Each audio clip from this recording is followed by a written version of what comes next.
घडलेली घटना दुर्दैवी आणि सर्वांना दुःख देणारी आहे. काल जेव्हा ही घटना घडली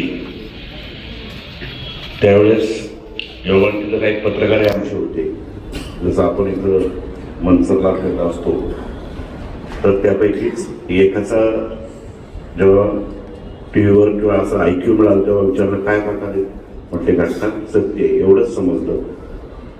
दादा आणि पत्रकार परिषद या राज्यात असू किंवा कुठेही असू सतत हसत खेळत असायचे. किती दीर्घच प्रश्न विचारला तरी ते हजर जबाबी होते. त्यांच्या निधनाच्या घटनेची नोंद ही देशभर तर घेतलीच, पण विशेषतः आपले जे भारतीय आहेत, अमेरिका, रशिया, फ्रान्स या देशात जे मराठी माणसं आहेत त्यांनी फार मोठ्या प्रमाणात घेतली. न्यूयॉर्क टाइम्सच्या दैनिकाने सुद्धा ही नोंद घेतली.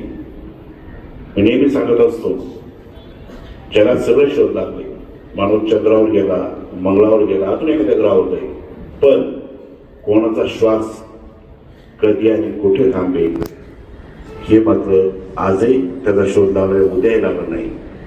त्यामुळे माणसाने माणसासारखं वागा हा संदेश यायच्या भाषणात शेवटच्या टप्प्यात अजितदादांनी दिला.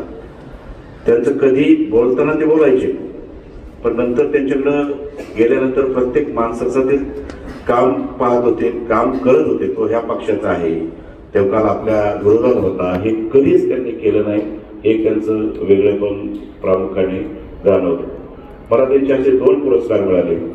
एक म्हणजे आपल्याला माहिती आहे 2010 मध्ये महात्मा गांधी तंटमुक्त योजना होती आणि त्याच्यामध्ये उत्कृष्ट लेखन करणाऱ्या काही पत्रकारांचा राज्यस्तरीय सन्मान होता. त्यातही माझं त्यावेळी चंद्रकांत दळवी होते आणि माझं नामांकन केलं तो एक खेळा.